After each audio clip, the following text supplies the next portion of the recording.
So how do we make use of this? Let's do something very simple. Let's do an analysis of our customers. So when we are zooming into customers, the first thing that we're going to do is query building.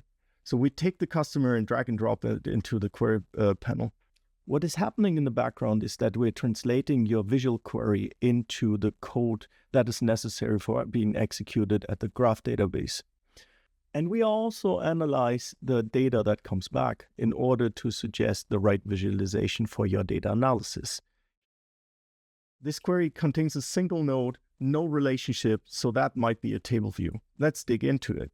Well, we see here all the customers of the 236 that are at our disposals, and we can also see when they have created their account.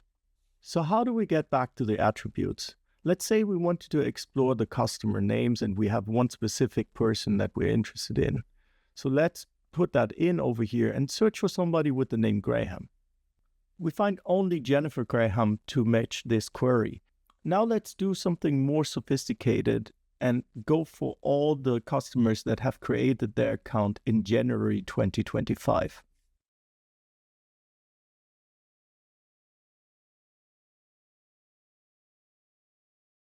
This is a simple query showing all the customers that have created their account in January 2025. And we can build on this more complex query concepts.